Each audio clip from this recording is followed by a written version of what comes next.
Hey, everybody. Happy Wednesday to you. It's hump day, and it's also the start of a new month, October 1st. I'm CJ LeMaster, your lead investigative reporter for WLBT and your host for the WLBT Plus Digital News Desk. Appreciate you joining us today. We've got several of you joining us on Facebook, also on our OTT platform, our app, and on youtube.com. So thanks to everybody for joining us today.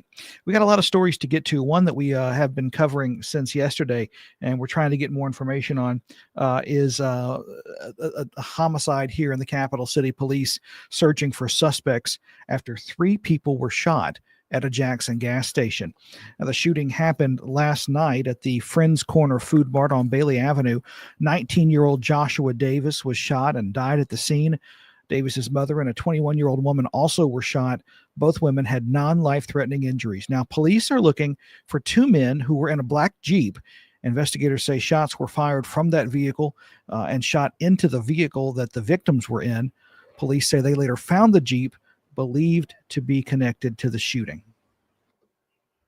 We don't have a motive. What we can say is there were multiple rounds fired from what we believe to be more than one weapon due to the manifestness here at the scene. So again, we do believe that there are 2 shooters, but we don't have a motive at this time.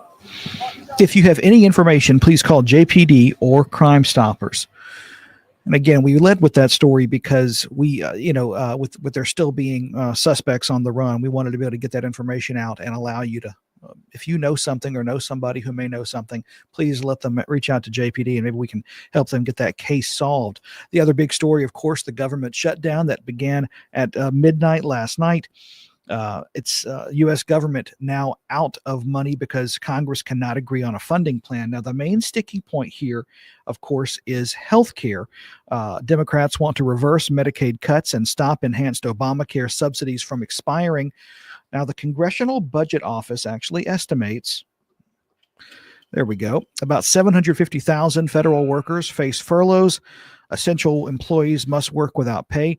The State Department might be slow to issue passports. Now, the military remains in place, but just under half of civilian defense employees are furloughed.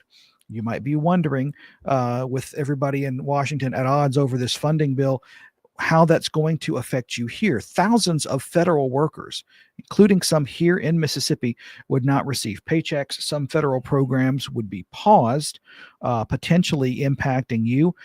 We talked with Congressman Michael Guest yesterday. He anticipated this shutdown happening. This is something he wanted to prevent altogether, he says, but doesn't think the shutdown will last long. He also doesn't think many Mississippians will feel the effects of it. Now, Guest says that many federal programs like Social Security, Medicare, Medicaid, VA benefits, and the U.S. Postal Service would all continue. You shouldn't have to worry about any impact from those. Where you would feel the impact, though, small businesses would lose access to federal loans. Homeowners would not be able to write new insurance premiums and policies for flood insurance. And the state's 9 National Park Service sites will close.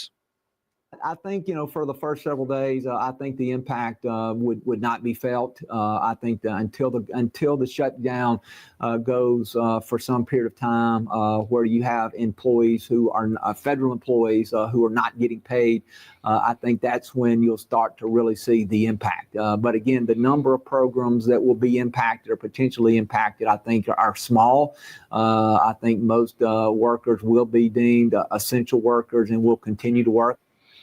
During this shutdown, essential workers like members of the armed forces and air traffic controllers, as well as FBI investigators, will continue working. Furloughed and essential workers will receive back pay after the shutdown ends. Now, Mississippi's Democratic Congressman Benny Thompson issued a statement saying, in part, that Republicans had a chance to do their jobs. Instead, they left after only 2 minutes. Democrats stood ready to act to keep the government open, protect children's health care, and stop rising costs. A shutdown isn't by accident. It's by Republican design, according to Congressman Thompson. The shutdown is because Congress, again, did not pass a funding bill. They're set to reconvene this morning to hopefully reach an agreement, or we're set to reconvene this morning, and we're still following that closely. If you remember, the last government shutdown actually happened back in 2018. It lasted a little over a month. We got some folks talking a little bit, mixing it up in the Facebook live stream right now. Brit saying good afternoon, everyone. Good afternoon to you too, Brit. Faithful viewer. Bridget Roach Lewis saying, my husband works for the federal government. I would imagine that a lot of people are in that boat as well. And I just hope that everything, Bridget, it works out very quickly and they're able to reach a decision so that it hopefully does not impact him. Brit saying she has cousins that work at the federal prison and the Small Business Administration. She's saying, I'm quite sure they won't get paid. And that is the real detriment too. It's not just the impact to those of us who want these services. It's the impact to those who work for the federal government who will be affected. You talk about TSA workers and others working and not getting paid during that time. That could certainly be very hectic. Sheikah Hampton with a Guinness World Record on how many hearts can be shown on screen at one time, saying, hello, everyone. Sheikah, how are you doing on this Wednesday? And again, we have one more story that we want to get to. And I know we normally end on something, super positive or light. This one, I think, could be positive. We talk about how we have new directions in the city of Jackson. We have a new mayor. We have a big thing that happened yesterday in the way of confirming people for different positions within the city, including the first public works director that Jackson has had in some time. Jackson City Council voting to confirm department heads appointed by Mayor John Horn. They include Rashawn Thomas as fire chief, Angela Harris as municipal clerk, Lorenzo Anderson as the new public works director, and Drew Martin as city attorney. Now, each appointee answered questions from council members before a confirmation vote, of course, and in many cases, the vote was unanimous. Mayor Horn says he's optimistic about the future. All the candidates have been vetted, but you never know. I mean, anything can happen in the interim, but once a person gets a permanent job, but we're confident that they're up for the job.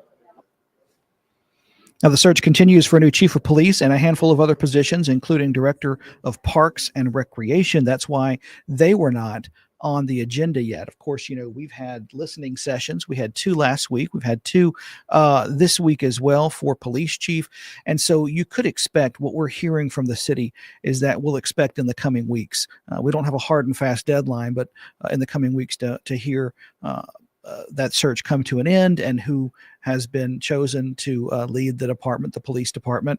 And so that'll be something that the city, because right now we have interim police chief Tyree Jones, who's also the sheriff of Hinds County. He's having to wear a couple of hats right now. And so he's staying pretty busy on that. A couple of comments in the Facebook chat here. Clint Allen saying regarding the government shutdown, don't care. It's the Democrats' fault. And that's the thing. You've got both sides pointing fingers right now at each other, when at some point both of them are going to need to come together and reach a solution here. Whether or not that happens today or next week or next month, we don't know. We will continue to follow all of that. We have Washington correspondents through our parent company, Gray Media, that they're continually following this. We're also, as an NBC affiliate, we have a full slate of people with NBC News that are keeping watch over that, including White House correspondents in the Capitol, and so forth, to make sure that you have the very latest information. And we will bring that to you as it happens. But that is all for this edition of the WLBT Plus Digital News Desk on your Wednesday, October 1st. State Fair starts tomorrow, so if you're looking for something to do this weekend, there's an option. Our First Alert weather team will be in here at 2:30 to kind of give you an update on what to expect for the rest of your work week and the weekend. But before we let you go, we have a special word from our sponsor, Jackson Water. I'm CJ LeMaster. Thank you so much for joining us on this Wednesday. I hope you have a wonderful rest of your day. From Jackson Water, is it okay to pour fats, oils, and greases down the drain if I run hot water? No! What if I run the garbage disposal? No! How about if I use dish soap at the same time? No!